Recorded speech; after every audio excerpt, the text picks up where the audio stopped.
evening, Niner fans. How are we feeling? Happy Friday.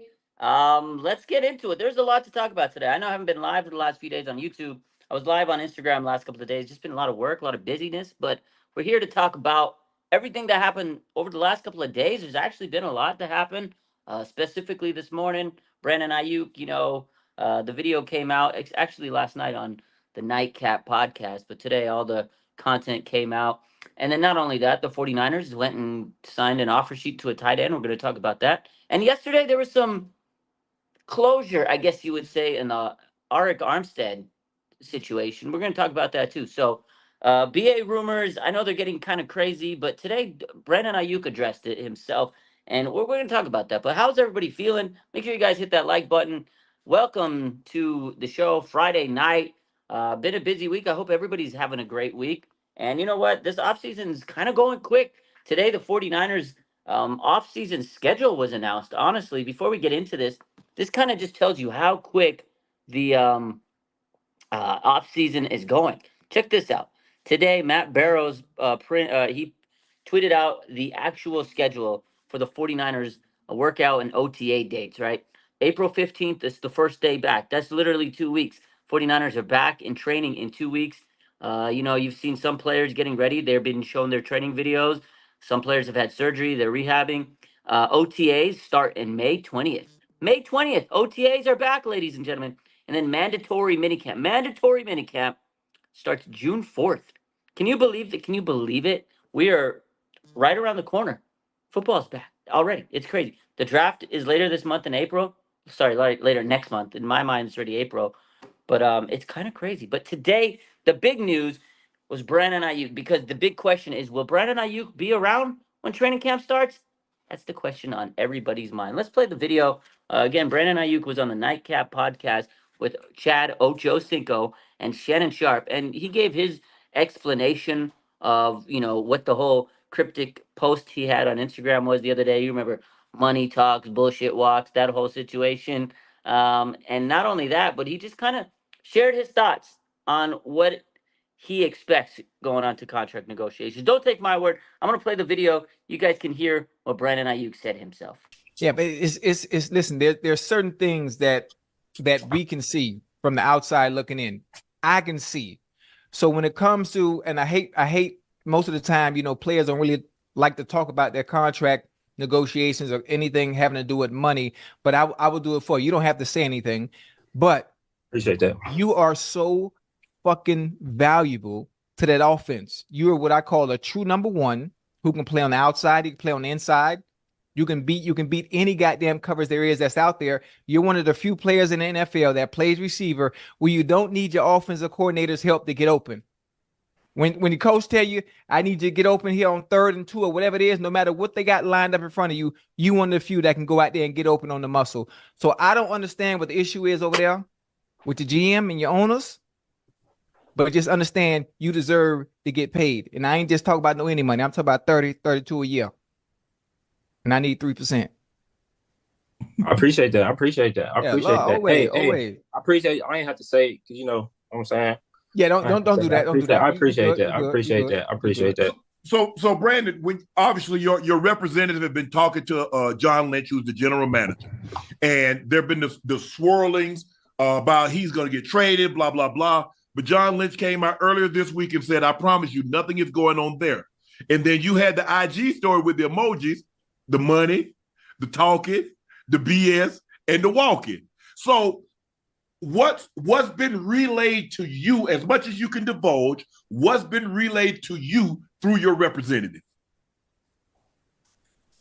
That we're trying to get work done. They trying to get work done. I mean, they trying to get work done. That's all I can say. Y'all know how it gets. I don't even want to get too far into that. You know, I'm just trying to get like what Ocho just said. I'm trying to get what I deserve. I felt like this season playing football, I figured out who I was as a person, as a player, what I bring to the table, what I bring to the locker room, what I bring to organization, and just the value I hold when I walk in that building. Because People gonna follow me because I've done it the right way since I've been in that building from the first day I walked in there to when I was in there earlier this morning. Done it the right way. So, and if they don't see it worth in that, that's all it is. That's all it is. It ain't nothing else. It ain't nothing else besides that. But I can't, like I said, I can't get into it. We got professionals working on both sides, so hopefully we can come to a professional agreement and continue to play professional football. Like it. Yeah, I like that. What did he say? He said did a little bit of this. If they can't figure out if he's not worth it to them, he can walk away. That's what he said. But at the end of the day, Brandon Aiyuk wants fair compensation. He says we got professionals working on both sides, so hopefully we could come to a professional agreement. I like what I heard from Brandon Aiyuk. I think he's handled this whole situation very well. The whole, you know, social media thing that's part of this, the whole social media, that's what these players do. They need leverage, but I feel like everything he said has been very matter of fact. He hasn't done anything outlandish. He hasn't done anything really bad. There's going to be fans and people that rip him. Oh, why is he trying to get this? He wants what he deserves is right. And Ocho Cinco hyped him up. That's his hype man. And this is what you do. You get on these platforms, you're going to have people muscling for you and hyping you and gassing you up. And you know what Ocho Cinco said? If you're the number one receiver, you could outmuscle people, and you can get open, and you're the man. Like, that's Ocho Cinco telling Aiyuk, like, hey, you're worth the money. Don't feel that, guess what, that you're trying to get your contract, that it's not worth it. Because Armstead the other day was saying how when he was going through his contract negotiation, in his mind, he's like, am I really worth this much money?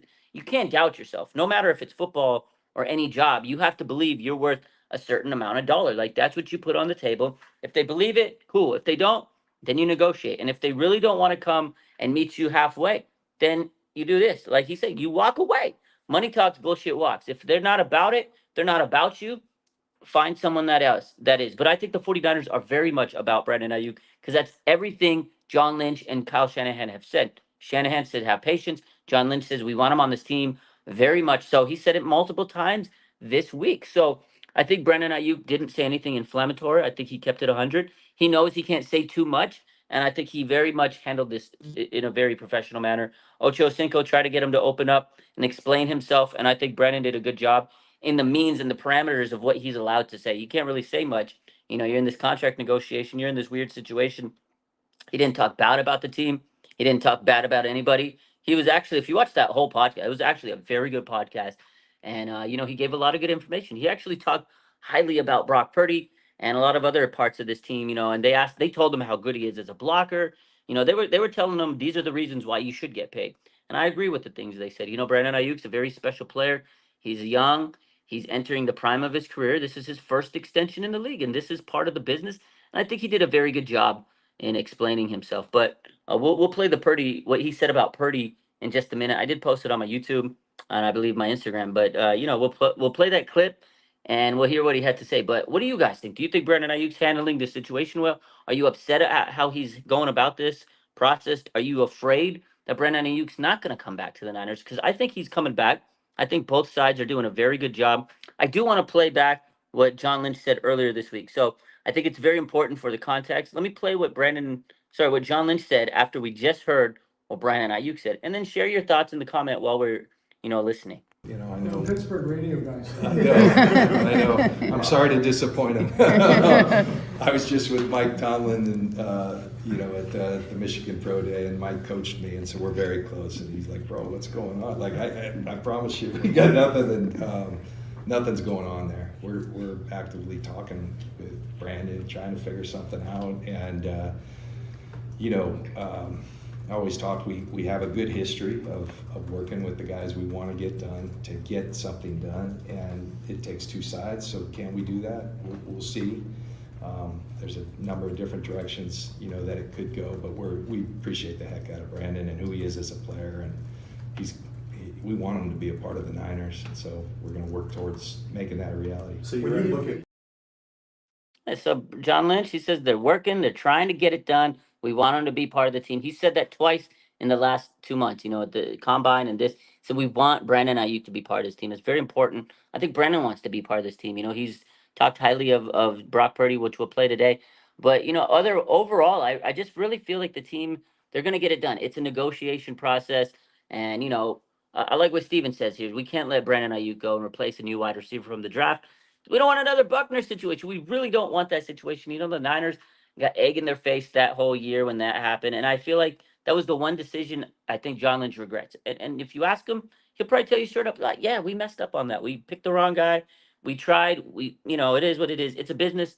It's tough. Sometimes running those numbers is tough. I like what Julia says. He says Ocho is going to get Aiyuk paid more than what he's expecting.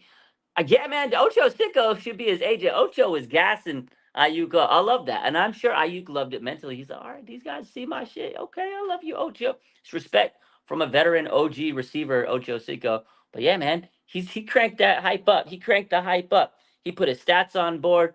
Like he was talking about how there was an earlier part of that video. If you watched the podcast, he was talking about his stats and how he was like number 2 in yards per catch and all these big numbers that he was talking about with Brandon Aiyuk. So he definitely is trying to gas him up. I like it. So my man, Simply Sports Card. It's gonna get done. I don't think anyone should worry about it. I do too. I think it's gonna get done. But these are all tactics. I think Brandon Aiyuk knows Ocho Cinco tried to bump it up for him.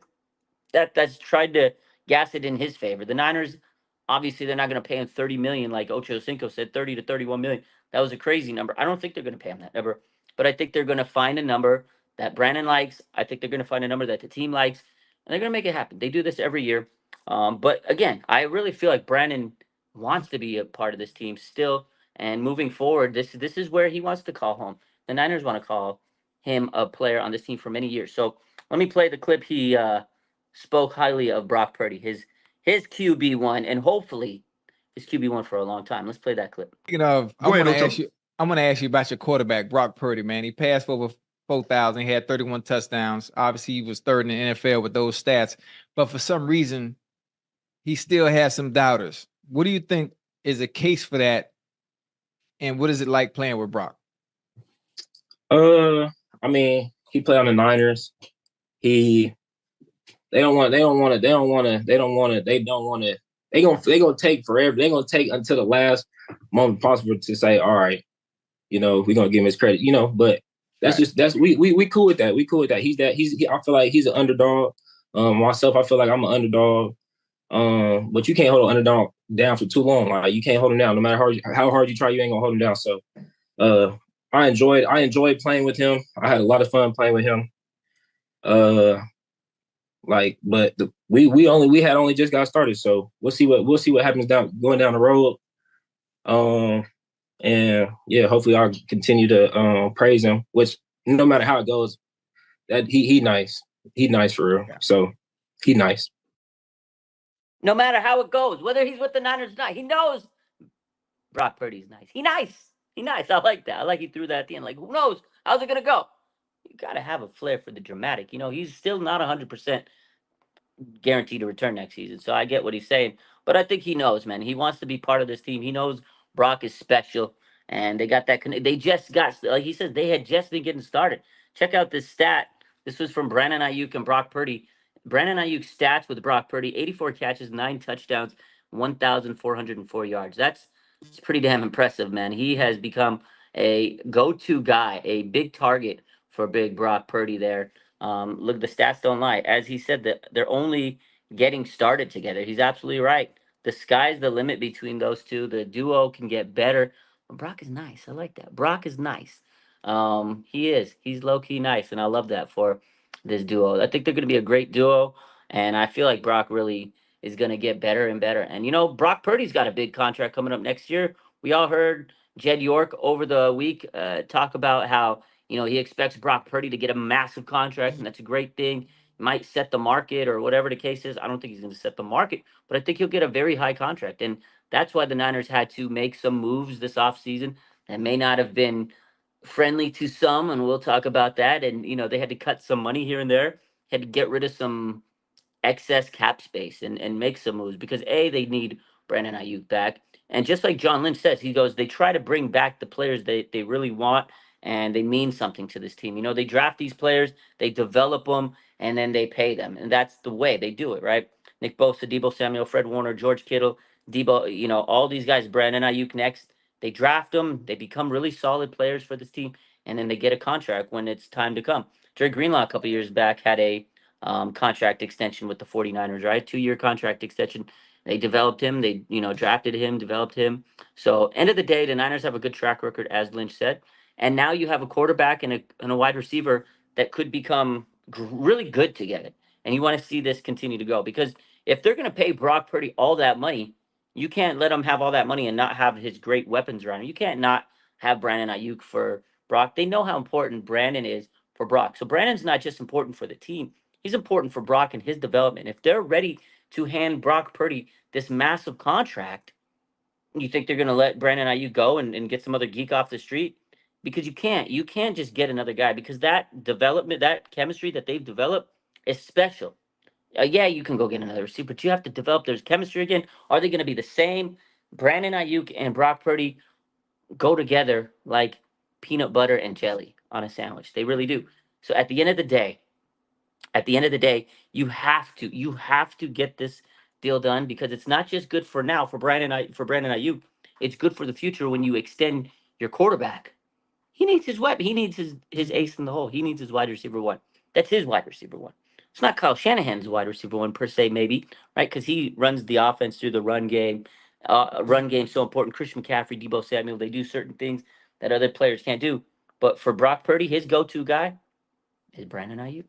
So, yeah, I know. People say everyone can be replaced. It's not easy to replace a top dog like that. When you have a guy that you've developed and put all your chips in, yeah, you can say, "Oh, let him walk, let him get his money somewhere, and replace him." I'm sure you can find a guy to replace him, but the development, the years, and all the hard work he's put in to get where he has with your team, it's not easy to replace that. But I get it. There's gonna be some people that say let him go. They did the same thing with Debo. I think someone in the comments said this is a very similar situation with Debo. It absolutely is. He's taking wide receiver extension 101. This is how most receivers do it. And at the end of the day, this is how Debo did it. And he has Debo in his corner. That's his mentor on the team. He's learned a lot from Debo. But I really don't think that Brandon Ayuk's done anything inflammatory. I think he's handled himself very well. I think he's very well. BS, Raj from Red Eye. Red Eye, he's not feeling it. He says, everyone can be replaced, guys. I know. I'm sure. You can replace me. You can replace anybody. But we don't want to replace Brandon Aiyuk. I think he's very solid. I think his connection and his chemistry with Brock Purdy is something that they shouldn't replace. And I think they're going to get it done. I think 23 to 25 million in between that wheelhouse. I think about a month ago, 23 would have worked. Not anymore. I think 25 million a year is probably what is the number that should work. But it's the guaranteed money. How much guaranteed money is he going to get? 55, 56, 57, 58? How much mils is he going to get guaranteed? That's the big number to really think about. But if they're not even close to that, then we will might have a nasty negotiation. But I think they'll be close to it. We'll see. Again, it really depends on what the number Brandon and his camp wants compared to what the 49ers value him at. What do they value him as? And again, that's what Brandon Aiyuk says. He says he wants the contract that he feels that he deserves, right? Am I going to another team? I ain't going to another team. Ian Sharp says they developed Aiyuk. Why risk another rookie? And that's the thing. I feel like because they developed him and they put in all this work, Kyle Shanahan traded up to get him. Like, you've put in so much work to get this guy to where he is. It would feel weird for them to let him go and try to replace him with the rookie. But it is a business. Things happen. You never know. Can they find another dog like BA, though? Says one word. Can they find another dog? He does so much. It's not just the receiving. It's just not the route running. It's not just the connection with Brock Purdy. It's the blocking. It's the blocking. Because you know what? It's not easy to replace a guy like Brandon Aiyuk. They've tried to draft receivers. Jalen Hurd, Danny Gray, Dante Pettis. They missed on those guys. I'm not saying that everybody's going to be a miss. They might get some hits because they hit on Debo. They hit on Aiyuk. They hit on Jennings. But it's a gamble. The draft, no matter what position, no matter what round, it's a gamble. So let's see. But yeah, that's it. It is nice to hear Brandon Aiyuk address this. I will say this: a lot of people are saying he sounded nervous. It's just the way he talks. I feel like he's just.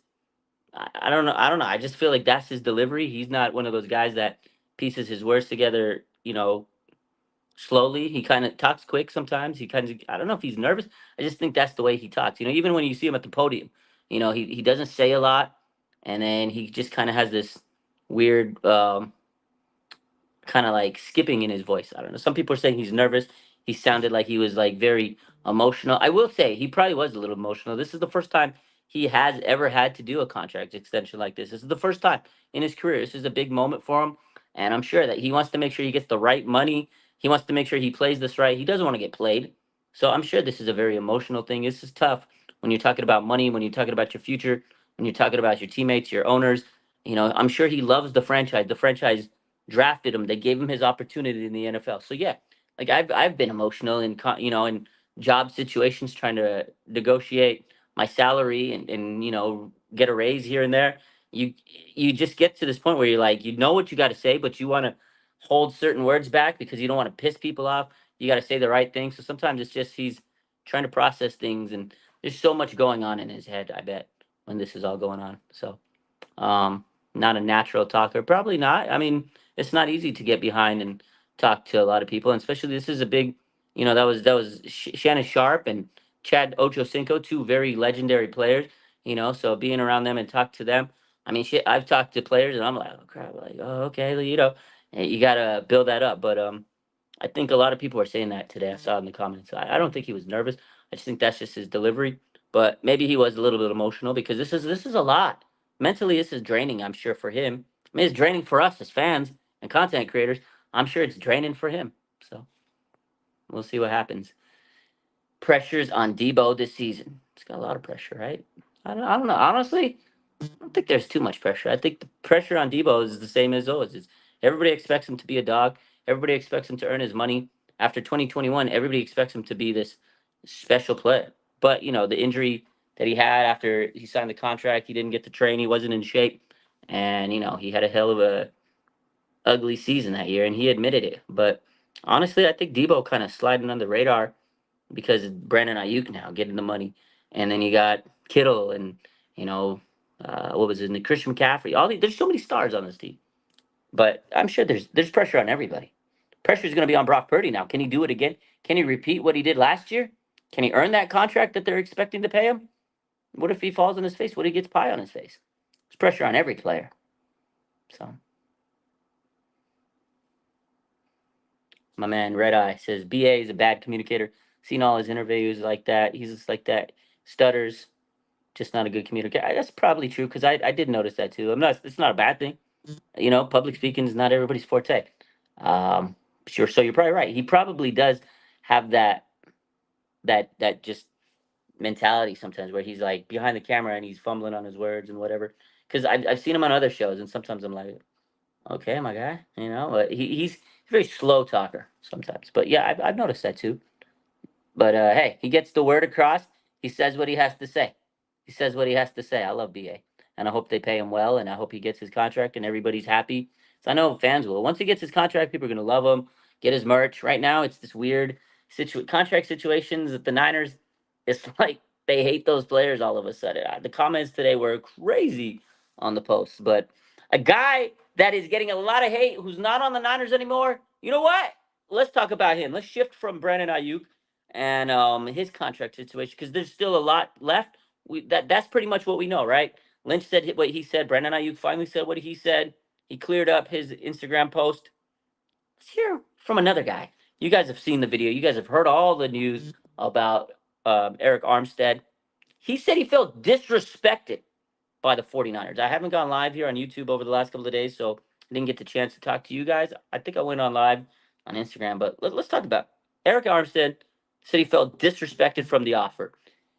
Before he dropped that podcast, he kind of gave a teaser, and then it bleeped out how much he was offered from the 49ers. Then he dropped the said podcast, and he revealed that he got paid only $6 million, which definitely was a low ball offer compared to what he's getting paid with the Jaguars. Happy for him. But let's hear what he had to say, and then let's discuss this whole situation. I really want to talk to you guys about this. I want to hear what your guys' thoughts about Armstead. Was he justified in being disrespected? The Niners have a right. We're going to talk about it. Let's throw the video up. Obviously, you guys have seen this, but let's listen to it so we can digest it, so it'll be fresh in our minds, and we can talk about it. So I knew that. I knew that there was either going to be an extension talks or restructure or whatever to help the team with in terms of the cap, because we're gonna try to make another run at this, at the Super Bowl. And so I was fully aware and expecting that, and I was trying to have those conversations. And as the offseason progressed, they did notify me that they did want to extend me. They wanted me to be a Niner for life, remain on the team. But they didn't say what number that would be at, what the extension would be at. So all season was progressing, and finally they told me that I was going to have to take a significant pay cut. And first off, I want to say, I don't have any animosity towards the organization, Kyle, John, the York family. I have a lot of respect and admiration for them and my time with them. And even with this situation, it's not on me to decide how they want to build their team and who they want to, pay and how they want to build their roster. That's not my decision. Extended an offer to me of $6 million for a 1-year deal with incentives to go up to $8 million. And when they sent that over, I did feel extremely disrespected. I don't feel that level of compensation is nowhere near the type of player that I am, and not even just the type of player that I am. What I've committed to the game, what I've committed to my team, what I've committed to the organization and my community, I didn't feel like it was representative of who I am as a player and a person. And also too, I put a lot into what I do. I'm not just a guy who, goes to practice, goes home, just does all the bare minimum team stuff just to get by. I'm a guy who watches the most film, invests the most time in my body, preparation, working on my game, working on my craft. I have a real passion for this and a true love for this. And I know for a fact I do a lot more than majority of players. I put a lot more into football than majority of players. And I think that has value as well too. And that's how also too I value myself as a player, in a multitude of ways, what I do, my approach, and my intrinsic value as well. And too, so I didn't feel like that offer was anywhere near the level of compensation for a player like me. I mean, at the end of the day, he just yapping at the end. I love Armstead, and he said a lot of good things. It's what happens when an employee gets to this point and the employer can't trust his availability. You got to start cutting corners on the guy. I think the Niners basically, in a polite way, said, "Hey, look, we kind of need you to go if you're not going to play games. Here's what we can give you. If it's not for you, you need to find somewhere else to go." And they allowed him to become a free agent. And again, he said what he said. He's done so much for the community. He studies film. He does all that stuff. That's his job. You're supposed to do all that stuff, but he does it. He does it more than most people, and I get that. He does. He's a very good person. He's a Walter Payton Man of the Year nominee, every year. But the problem is, he hasn't been available on the field. Right? He has multiple chronic feet issues, and he's just fresh off of a meniscus surgery. I feel like when the Niners found all this out, the meniscus surgery, he had to have that surgery on top of couple that with the plantar fasciitis back to back years. I think the Niners, although they, like he said, they were going to extend him, they probably went back and says, "Hey, we can only give you a 1-year deal. Um, $6 million with incentives for eight, because if you can play certain amount of games, if you can get certain, stats, you can earn that $8 million. But I feel like that's fair compensation with the amount of games that he's played over the last couple of years. He's missed 13 games in 2 years. 13 games is a lot. Again, plantar fasciitis is a nasty injury for any type of football player, any athlete, because it could keep recurring. He's consistently on his feet. He has to, slam into the ground and put a lot of pressure on his feet. He can get that flared up anytime. And if it gets worse, he could get heel spurs. And then he's going to have foot surgery. So it's a very risky contract for the 49ers to give him. And meniscus surgery, will he be 100%? Who knows? Shout out to the Jaguars for signing him and paying him and giving him that money. That's great for Armstead. He got a huge contract from a team that's taking a massive risk. They're a team that's trying to build a Super Bowl contender or a playoff contender, whatever the case is, an up-and-coming team, and they needed a veteran in the clubhouse. And I think that's what they did. They went out and got a guy like Armstead, who's a great veteran, a great role model, a great leader. The Niners called him the blueprint. They all looked up to him. But the Niners don't need a guy that's going to potentially miss games, man. And I feel bad that he feels bad, but at the same time, I don't feel bad because you missed a lot of games. And if the Niners are paying you what your value is, but, he played a victim there and he said that the Niners were cutthroat on him and this and that.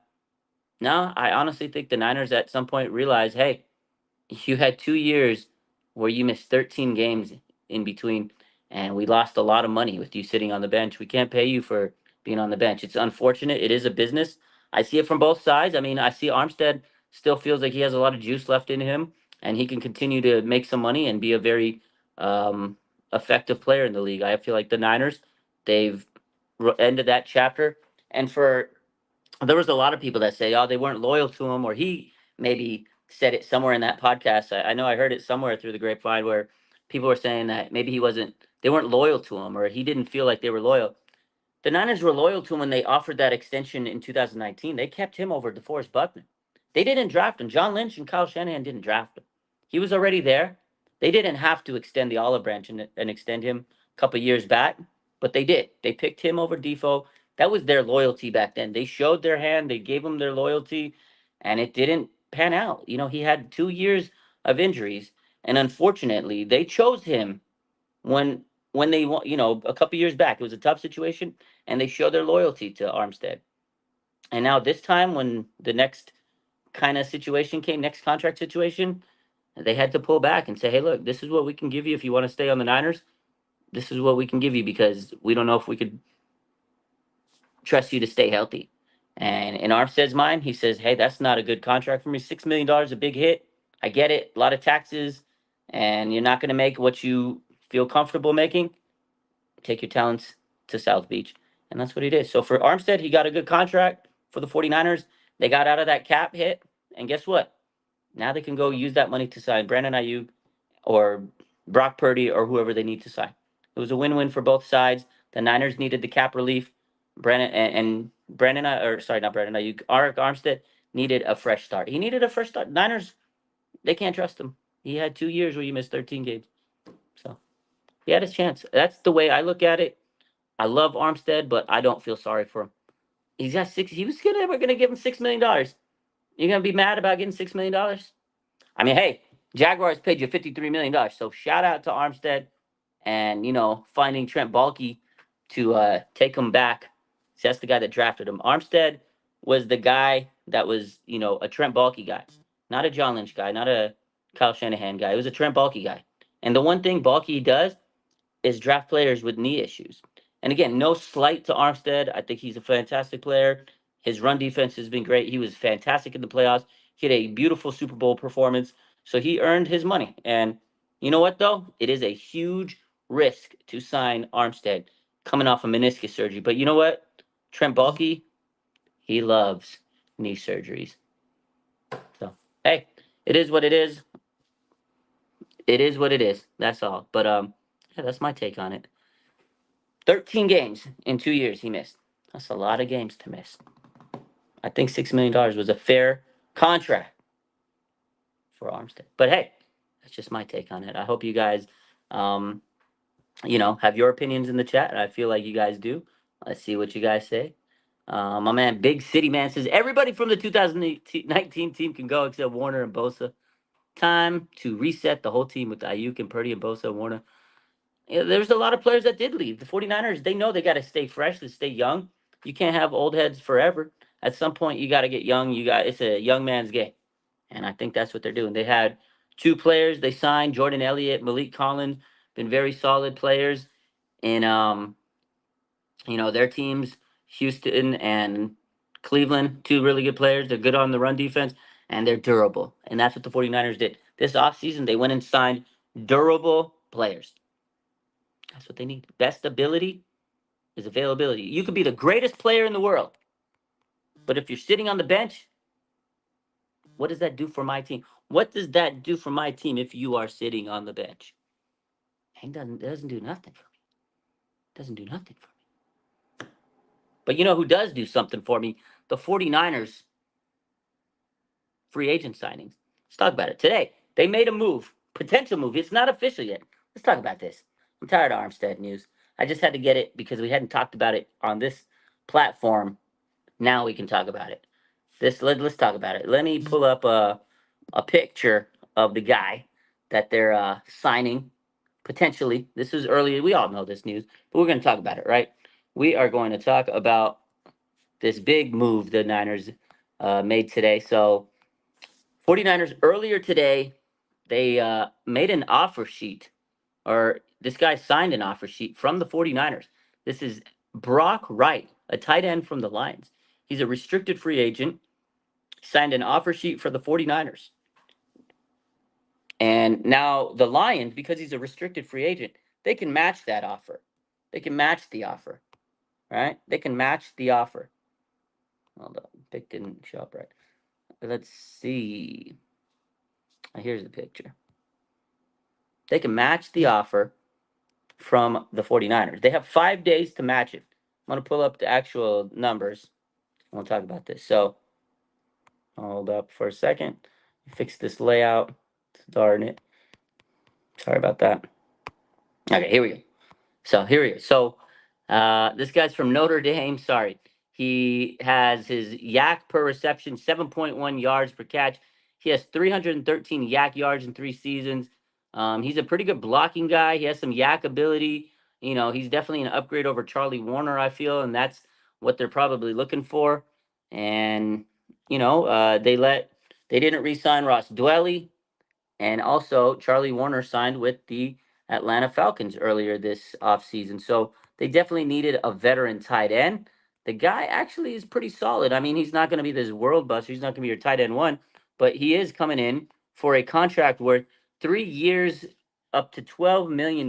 This is according to Dave Brickett. This was posted from Dave Lombardi earlier today. So you get a 3-year contract worth up to $12 million. I think that's very reasonable. That's the same amount of money that Charlie Warner grabbed when he went to the Falcons. So honestly, you upgrade that tight end spot. You get a guy that could block like Charlie Warner. He has some good yak ability. You guys have seen the videos posted around social media. Pretty good player, in terms of being a tight end too. You're not looking for this world beater. You just need to replace a Charlie Warner. Doesn't look like they're bringing back Ross Dwelly. They have 2 young tight ends that they drafted last year, and I'd be surprised if they don't draft a tight end this year. So 49ers like to keep a lot of tight ends on the room, and this guy is a guy I feel like the 49ers feel that can at the very least replace Charlie Warner. He looks kind of like a sleeper type player, underrated guy, and maybe one day we'll be screaming, Brock throws a touchdown to Brock, right? Brock to Brock action. But again, this is not official. The 49ers offered a signing sheet offer, and he signed it. So Brock Wright has signed the offer sheet, but again, the Lions have 5 days to match, right?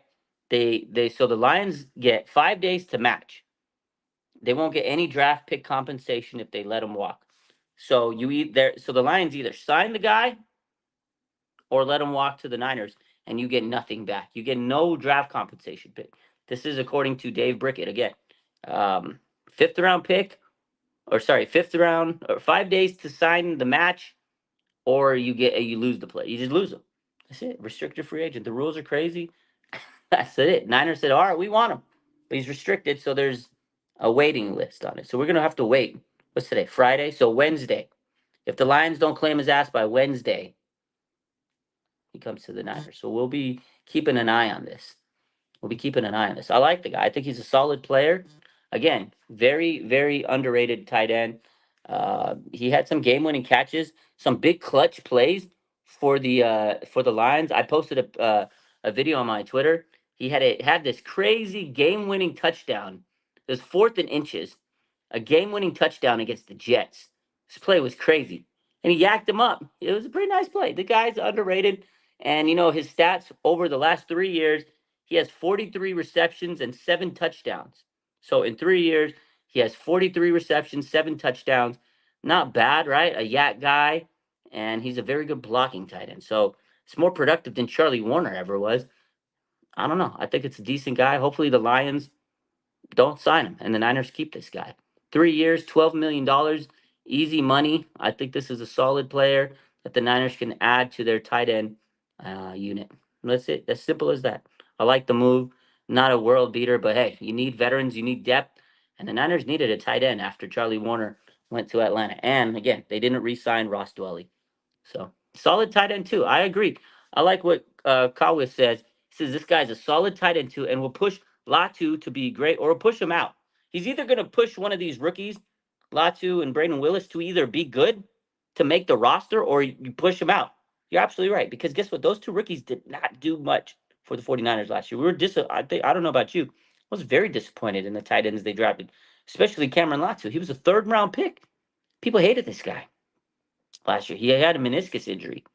Didn't get to do much. And Braden Willis made some snafus. He didn't get to do much. He made some mistakes in that season last year. So this guy's going to come in. He's a veteran. He's going to push these guys and say, hey, can you make the roster over me? If you can't, bounce out of here. So I like it. My man, Ian says the last decent tight end too was Jordan Reed, and he was injury prone. That's real. That's real talk right there. That's real talk. You're right. The Niners have not had a good tight end too since Jordan Reed, and he got injured that year. And MetLife, I remember that game. Boys skied up. They made the best graphic, one of the best graphics. The 49ers social media team. Remember, it looked like Air Jordan, and there was like this moon backdrop. That picture was fantastic. The little Skywalker, like Air Jordan Reed, Air Jordan play on Air Jordan, and I think that's what they put on the image. I mean, because that's how the touchdown looked. He looked like he was Jordan. He snagged the catch, glided into the end zone, touchdown, beautiful catch, and he got injured in that game. Fuck, man, that guy was fantastic. Him and Kittle, they didn't get enough burn together. I wanted to see that duo light the league up. But you're right. Niners have had bummy tight ends other than Kittle. He needs some help. Man needs some help. He's blocking his ass off every day. So hopefully this guy can be good. Because you're right. Tight end 2 has been an issue. Ross Dwelly hasn't really lived up to his expectations, I guess. So.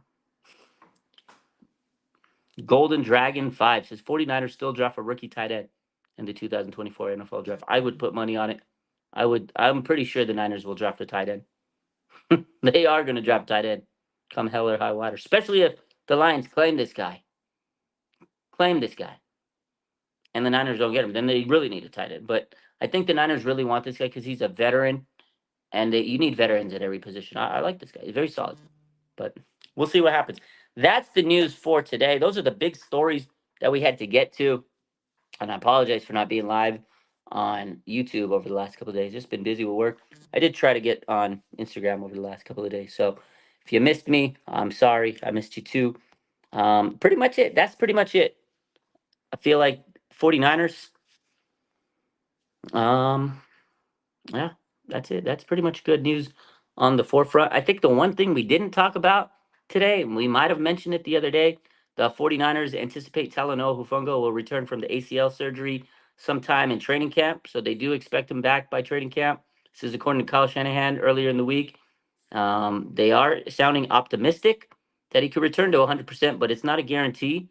They do want to look into the safety department. They've been trying to look at it. They brought in Julian Blackmon, but they can't guarantee that anybody they sign right now at the safety position could be a starter because they're not sure how Hufanga is going to look in training camp. So it's kind of like they're waiting and seeing. Like it's like they want to bring in a veteran safety in case, but they don't want to promise that safety he's going to start. So if I'm Julian Blackmon, I'm not just going to sign with the Niners and be like, am I going to start or not? So I think the only guy that would be okay with coming into the Niners and kind of being in this limbo position and just being a veteran depth would be Tashawn Gibson. But he hasn't made up his mind on what he wants to do. So we'll see what happens. We'll talk all about all the rest of the news as the week progresses. I appreciate you guys. And hey, I hope that Brandon Aiyuk signs as soon as he can, just like you guys. But remember, we got to have patience. It's going to be a process. It takes a little long sometimes because right now they're in draft mode. They got to scout these players. They probably aren't too worried about getting those contracts signed right now because they got to focus on the draft. But remember, April 15th, the first day of the off-season workout program. We'll see what happens. You guys have a good night. Love you. Bang, bang. Nine again.